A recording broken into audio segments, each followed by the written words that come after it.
건강한 재정의 성경적 원리, 성경적 재테크라는 제목으로 말씀을 시작한 지 벌써 4번째 주가 되었습니다. 오늘은 최고의 투자라는 제목으로 하나님의 말씀을 증거하도록 하겠습니다. 오늘 말씀은 퀴즈로 시작을 하겠습니다. 자, 주택은행, 한일은행, 동아은행, 평화은행, 유한은행, 부산저축은행. 여러분, 공통점이 무엇인가요? 은행이라는 것이고 또 하나는 도산하거나 합병된 은행이라는 것입니다. 세상의 은행은 파산하기도 하고 문을 닫기도 합니다. 거기에 돈을 맡긴 사람들의 피눈물을 우리는 기억해야 합니다. 하지만 주님은 절대로 파산하거나 부도가 없는 최고의 은행을 우리에게 가르쳐 주셨습니다. 그리고 이 은행에 투자하는 것이 영원한 투자요, 최고의 투자라고 말씀하고 있습니다. 자, 그 은행의 이름이 성경에 기록이 되어 있습니다. 어떤 은행입니까? 하늘은행입니다. 오늘 20절에 이렇게 말씀해 주고 있어요. 오직 너희를 위하여, 오직 너희를 위하여 보물을 하늘에 쌓아두라. 여러분, 이 말씀을 꼭 기억하시기 바랍니다. 오직 믿는 너희를 위하여 보물을 어디에 쌓아두라고요? 하늘에 쌓아두라. 먼저 예수님은 여러분의 보물을 땅에 쌓아두지 말고 하늘에 쌓아두라 이렇게 말씀하셨습니다. 왜냐하면 하늘은행이 여러분을 위한 최고의 은행이고 결코 손해가 없기 때문이다라고 말씀해 주고 있습니다. 궁극적으로는요, 천국에서 그 기쁨의 단을 거두기 때문이다라고 말씀해 주고 있습니다. 자, 어떻게 하늘은행, 하늘나라의 보물을 쌓을 수 있을까요? 아마 이 설교는 제가 평생 처음이고 또 마지막이 될 것이라고 생각을 합니다. 자, 어떻게 파산이나 부도가 없는 영원한 것에 투자할 수 있느냐라고 하는 것입니다. 성경은요, 이것이 얼마나 중요한 정보인지 무려 성경에 5번이나 강조, 반복하고 있다는 사실을 여러분 기억하시기 바랍니다. 하나님은요, 여러분이 이것을 반드시 깨닫고 여러분이 행하기를 원하신다라고 하는 말씀이에요. 결코 이 말씀을 간과하거나 무시하지 말라는 것입니다. 실제적으로 여러분의 삶에서 영원한 가치와 최고의 투자가 될 것이라는 것을 주님께서는 오늘 말씀을 통해서 가르쳐 주고 있습니다. 또 하나는요, 무엇보다 중요한 것은 이것이 오직 너희를 위하여, 여러분 잘 보세요, 오직 여러분을 위한 최고의 선택이다라고 말씀해 주셨습니다. 여러분을 위하여 라는 말씀을 여러분 기억하시기 바랍니다. 예수님은 이것을 행함이 결코 하나님이나 천사나 교회나 설교하는 목사를 위한 것이 아니라고 말씀해 주고 있습니다. 여러분이 하늘은행에 투자하면 각 개인이 하나님의 나라에서 영원히 그것을 누리게 된다라고 말씀해 주고 있습니다. 여러분, 사람은 누구나 죽은 후에 아무것도 무덤에 가지고 갈 수 없습니다. 그래서 수위에는 주머니가 없습니다. 그러나 성경은 미리 하늘나라에 보낼 수 있음을 가르쳐 주고 있어요. 미리 하나님 앞에 투자할 수 있는 것을 가르쳐 주고 있습니다. 특별히요, 부자라고 생각하는 사람들에게 그 방법을 가르쳐 주셨습니다. 그것이 무엇입니까? 선한 사업과 구제 사업이라고 말씀해 주셨어요. 자, 디모데전서 6장 17절부터 19절까지 이런 말씀을 한번 읽어보겠습니다. 함께 말씀을 읽습니다. 내가 이 세대에서 부자한 자들에게 명하여 마음을 높이지 말고 정함이 없는 재물에 소망을 두지 말고 오직 우리에게 모든 것을 후히 주사 누리게 하시는 하나님께 두며 선을 행하고 선한 사업을 많이 하고 나누어 주기를 좋아하며 너그러운 자가 되게 하라. 이것이 장래에 자기를 위하여 좋은 터를 쌓아 참된 생명을 취하는 것이니라. 아멘.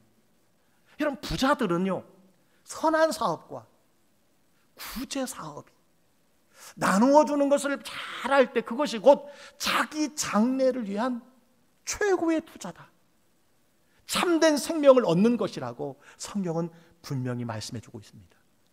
이것이 바로 하늘은행에 투자하는 사람이다라고 하는 것을 여러분 말씀해 주고 있습니다.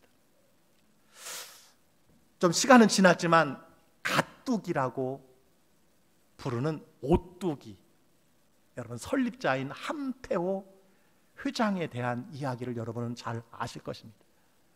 이분이 생전에 늘 했던 말이 무엇이냐면 내가 번 돈은 몽땅 좋은 일에 다 쓰고 갈 거야. 늘 이 말이었습니다. 내가 번 돈은 몽땅 좋은 일에 내가 다 쓰고 갈 거야. 그는 4,500명의 어린이들에게 심장 수술을 해주었고요, 약 700명의 대학생들에게 장학금을 지원했고 933억 원의 개인 주식을 미랄복지재단에 기부하였다는 소식을 우리는 잘 알고 있습니다. 그는 사람을 비정규적으로 쓰지 마라, 그 지시에 따라서 여러분 이 회사는 99%의 직원이 정규직이라고 하는 이야기를 여러분 들었습니다. 그렇습니다. 부한자들이 어떻게 사는 것이 하늘나라에 투자하는 것인지, 하늘 창고에 쌓는 것인지를 여러분 가르쳐 준 대로 실천한 사람이라고 할 수가 있습니다. 여러분, 성경은 돈의 가치에 대해서 항상 중립적입니다. 따라서 돈을 어떻게 사용하느냐에 따라서 그 가치가 달라진다는 거예요. 성경은요, 돈을 사랑하는 것이 일만하게 뿌리다라고 말씀해 주셨어요. 돈을 사랑함이 일만하게 뿌리다. 여러분, 죄악에는요 항상 돈이 관여되어 있다라는 거예요. 따라서 반복해서 말씀드리지만 재정은요, 돈은요, 물질은요 육적인 문제가 아니라 영적인 문제라고 할 수 있습니다. 따라서 그리스도인들은 재정의 성경적인 원리를 아는 것이 참 중요합니다. 그리고 그 원리대로 실천하며 살아가는 것이 가장 중요하다는 사실을 우리가 기억해야 합니다. 오늘 건강한 재정의 성경적 원리에 대해서 결론의 말씀인데요, 하늘은행의 가장 지혜로운 상품을 저는 여러분에게 소개하려고 합니다. 어떤 은행이요? 하늘은행의, 천국은행의 가장 지혜로운 상품을 소개합니다. 여러분, 요즘 투자에 있어서 가장 기본이 무엇이냐면요, 집중 투자하지 말고, 쉽게 말하면 몰빵하지 말고 분산 투자하라, 이렇게 이야기를 합니다. 위험을 최소화하기 위해서는 반드시 여러 종목에 분산하여 투자하라, 이렇게 이야기합니다. 여러분, 세상에 여러 곳에 투자하셨다면 이제 성경의 가르침에 따라서 이곳 하늘은행에 분산 투자할 수 있기를 주의 이름으로 간절히 축복합니다. 주님께서는 영혼을 위한 투자에 대하여 몇 가지 가르쳐 주셨습니다. 이렇게 투자하면 좀과 동록이 해하지 못하고 도난의 위험이 없는 투자라고 가르쳐 주셨어요. 그리고 모든 것이 투명하게 기록될 것이고 영원히 남는 투자라고 우리에게 가르쳐 주셨습니다. 결국 후회하지 않는 가장 효율적인 투자다라고 하는 것을 가르쳐 주셨어요. 자, 그 첫 번째가 무엇이냐? 하나님의 자녀로 성장하기 위한 투자라고 말할 수 있습니다. 여러분의 신앙 성장을 위해서 물질과 시간을 적극적으로 투자하라는 겁니다. 요한 1서에 보니까 하나님의 자녀들에게는 성장의 단계가 있다고 말씀해 주셨어요. 하나님을 아버지로 아는 아이들의 단계가 있고요. 그리고 자녀들의 단계가 있고, 강하여서 악한 자를 이기는 청년의 단계가 있다고 말씀해 주셨고요. 그리고 영적인 아비에 이르는 단계가 있다고 말씀하시면서 영적 아비에 이르도록 자라가라 이렇게 말씀해 주셨습니다. 여러분, 신앙이 자라가야 합니다. 그러기 위해서는 자신의 영적 성장을 위해서 물질과 시간을 투자해야 된다는 거예요. 이 세상은 우리에게 일시적인 것에 투자라는 유혹을 얼마나 많이 가르쳐 주는지 모릅니다. 여러분, 제가 이전에 우리 교회의 주변에 땅에 대해서 기도하는 중에 부동산이 있어서 가까운 부동산에 제가 전화를 한번 한 적이 있어요. 그것 때문에 제 전화번호가 노출이 되어서 제가 돈이 많은 거부인 것처럼 생각하는 사람들이 저에게 일주일에 서너 통 계속해서 문자가 옵니다. 교회 일로 한번 알아본 것이 정보가 노출되어서 계속해서 어디에 투자하라, 어디에 투자하라, 금방 2배를 거둔다, 3배를 거둔다라고 하는 문자가 여러분 계속 옵니다. 얼마나 유혹하는지 모릅니다. 여러분, 그렇습니다. 안락을 위한 소비는 잠시뿐이고 어떤 비싼 소유물도 천국에 가져갈 수 없다는 사실을 우리가 기억해야 합니다. 성경은 예수님의 성장에 대해서 여러분 4가지 영역에서 예수님께서 균형 있게 자라셨다고 말씀해 주고 있습니다. 누가복음 2장 52절에 보니까 이렇게 말씀해 주고 있어요. 예수는 지혜와 키가 자라가며 하나님과 사람에게 더욱 사랑스러워 가시더라. 그렇습니다. 지적 성장, 영적 성장, 육체적인 성장, 사회적인 성장의 예수님 모습을 성경은 우리에게 말씀해 주고 있습니다. 여러분, 마찬가지입니다. 여러분이 성장하기 위해서는, 여러분의 자녀들이 예수님처럼 균형 있게 성장하기 위해서는 어디에 투자해야 됩니까? 개인의 믿음의 영적 성장을 위해서 투자해야 된다라는 것입니다. 물질을 사용할 수 있어야 한다라는 사실입니다. 제 이야기 한 가지 하겠습니다. 제가 중학생 때 용돈을 아껴서 투자한 것 중에 기억나는 2가지가 있습니다. 그 한 가지는 가죽 성경 찬송이었고, 또 한 가지는 채귀라 복음성가 테이프였습니다. 그때 용돈을 모아서 성경 찬송을 사는데 투자한 것과 복음성가 테이프 5개 한 세트를 구입한 것 때문에 저는 한동안 군것질을 못했고 버스를 타야 할 거리를 뛰어다녔던 기억이 있습니다. 1978년도 아닌가 이렇게 생각을 합니다. 여러분, 그런데 그때 제가 투자한 그 2가지 물건이 제 인생과 제 신앙의 밑거름이 된 것을 저는 기억합니다. 저희 부모는 저를 목사로 만들려고 저를 서울에 보낸 것은 1도 없었습니다. 다만 제가 성경 찬송과 찬송가 테이프를 흔들리는 청소년기에 구입한 것이 제가 교회 사람이 되어버렸어요. 이것이 저의 신앙의 성숙과 성장에 막대한 영향을 준 투자였다는 겁니다. 여러분, 제가 글쎄 이렇게 목사가 되는 은혜를 입었습니다. 어디서부터 시작되었는가 가만히 생각해 보니까 그 2가지 물건을 투자한 이유였다라고 저는 생각을 합니다. 결과적으로 수지 않는 하늘은행에 투자한 것이 되었고, 영원한 가치의 최고의 투자가 되었던 것을 저는 고백하게 됩니다. 그렇습니다. 하나님의 신실한 자녀로 성장하기 위해서 투자하는 것은요, 영원한 하늘나라에 투자하는 것이고 보물을 하늘에 쌓는 것이라는 사실을 기억하시기 바랍니다. 잠언 23장 23절에 이렇게 말합니다. 진리를 사되 팔지는 말며 지혜와 훈계와 명철도 그리할지니라. 무슨 말씀입니까? 진리를 계속해서 살아가는 거예요. 영적인 성장을 위해서 계속해서 투자하라는 것을 말씀해 주고 있습니다. 잠언 16장 16절은요 이렇게 말합니다. 지혜를 얻는 것이 금을 얻는 것보다 얼마나 나은고 명철을 얻는 것이 은을 얻는 것보다 더욱 나으니라. 여러분, 영적인 성장을 위해서 우리가 더욱 투자할 것을 성경은 말씀해 주고 있습니다.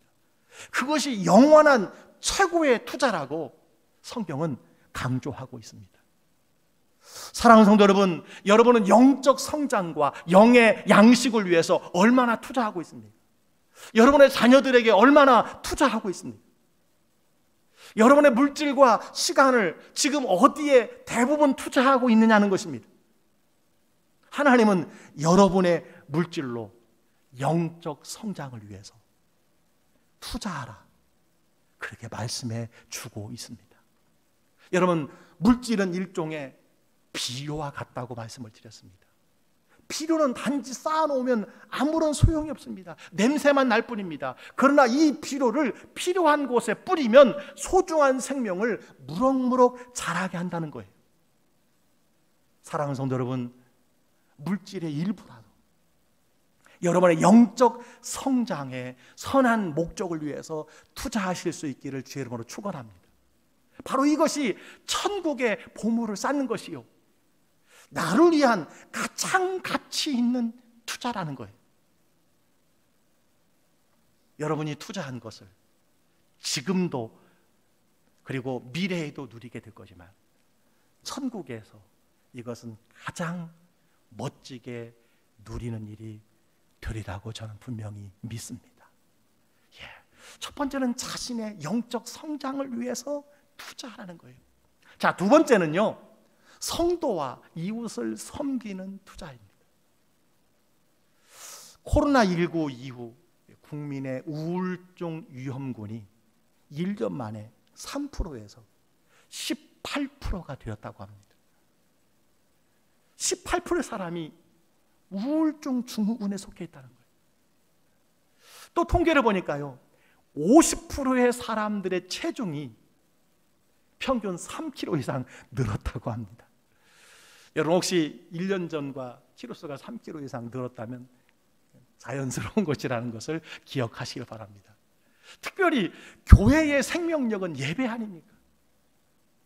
찬양과 기도, 모임과 사람의 친밀한 여러분 교제, 이것이 중단되면서 교회 본연의 사명이 여러분 지금 약화되어 있는 것, 얼마나 안타까운 여러분 모습인지 모릅니다.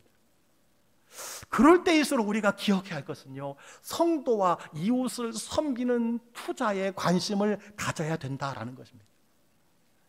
여러분, 구역원끼리 또 기관의 성도들끼리 주중에 한 번이라도 여러분 전화로라도 소통할 수 있게 되기를 간절히 바랍니다. 로마서 12장 13절에 보니까요, 성도들의 쓸 것을 공급하며 손 대접하기를 힘쓰라, 이런 말이 있습니다. 또한 히브리서에 보니까 서로 돌아보아 사랑과 선행을 격려하라, 이렇게 말씀해 주셨습니다. 여러분, 우리 성도들 서로 돌아보고 그리고 사랑과 선행을 격려하며 특별히 어려운 가운데 있는 성도들의 필요를 나누고 섬기는 일, 우리가 코로나19 때문에 중단한 이 모든 것들을 조금이라도 우리가 점검해야 된다라고 하는 사실입니다. 왜 하나님은 교회의 어려운 성도들을 여러분 돌아보라고 말씀하신 것일까요? 먼저는 다른 성도들을 대접하고 섬기는 것이 하나님의 가족이기 때문이라는 것입니다. 그리고 이렇게 섬길 때 주님께 영광을 받으시고 또 다른 사람에게 감동과 도전이 되기 때문이라고 말씀해 주고 있습니다. 그렇습니다. 교회의 우리 성도들을 여러분 돌아보는 것, 이것이 우리가 새롭게 물질과 시간을 투자해야 할 것이라는 사실입니다. 또 하나는 하나님 사랑과 여러분 이웃 사랑을 실천하는 것입니다.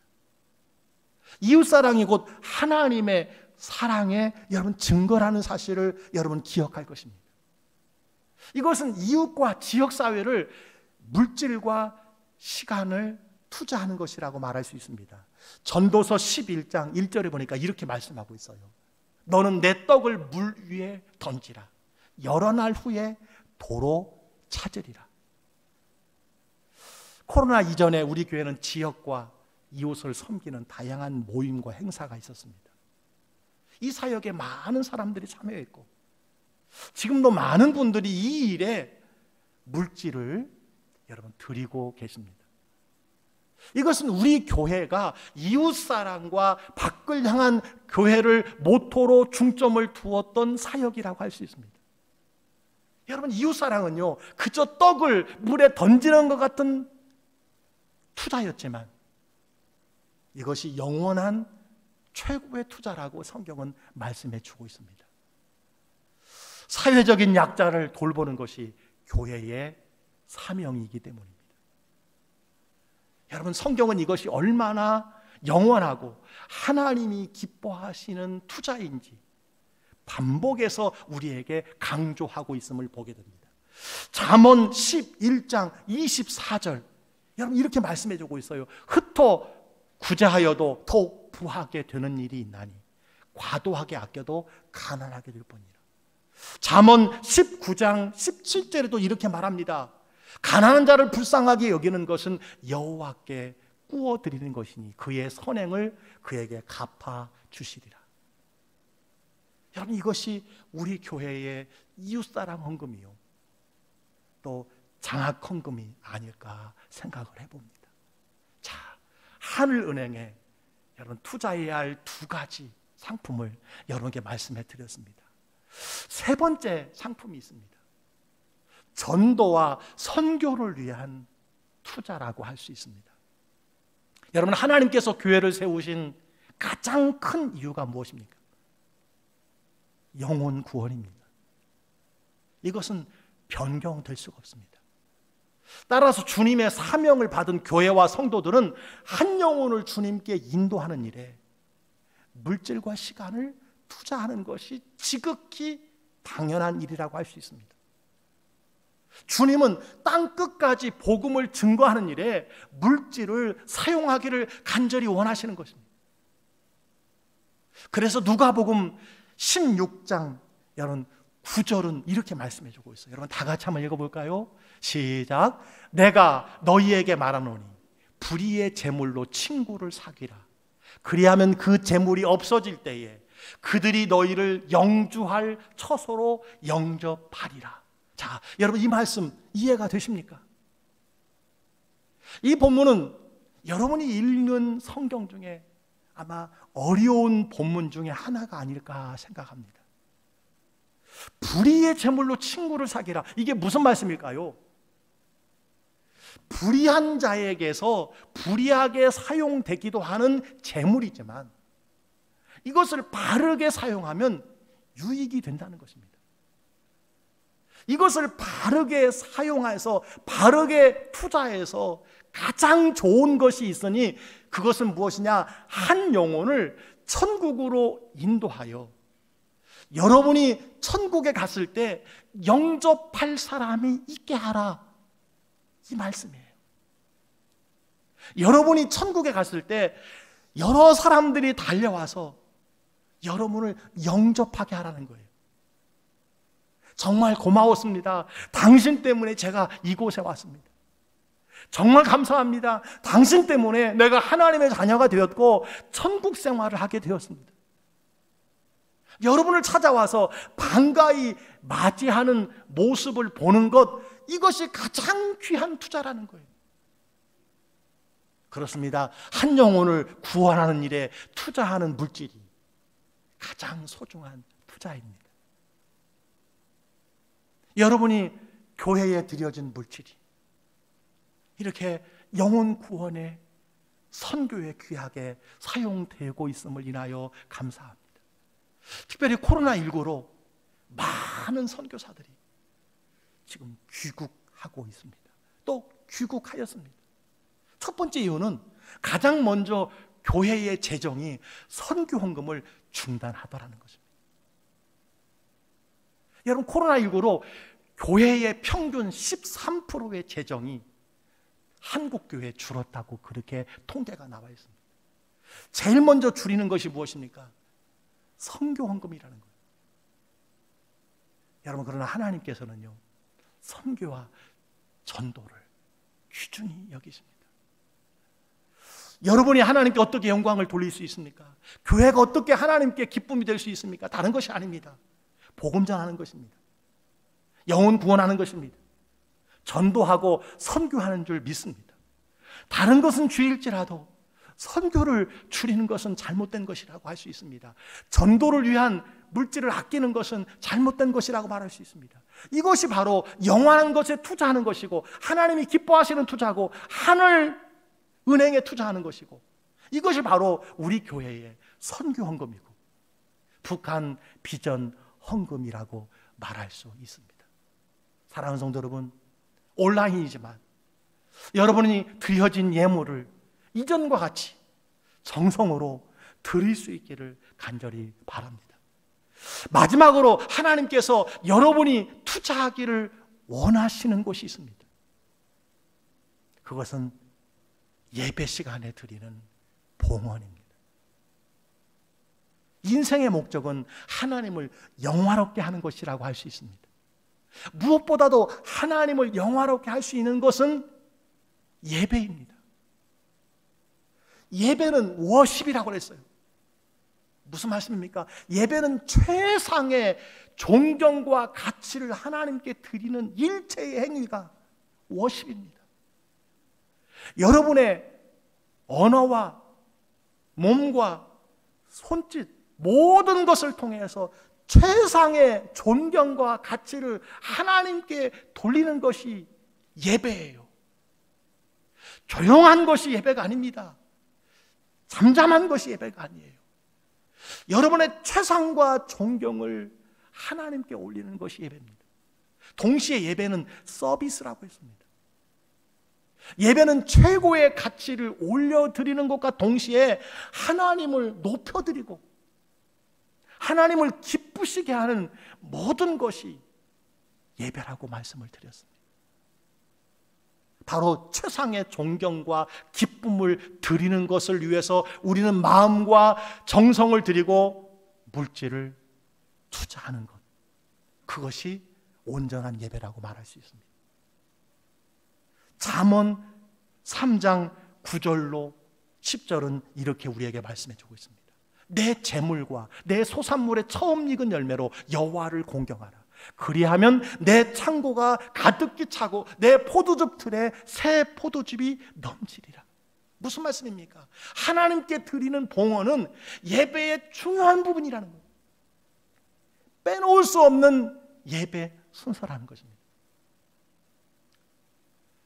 제가 2주 전에 목회 기획 주간에 우리 이사야 목사님이 설교를 하고 제가 온라인으로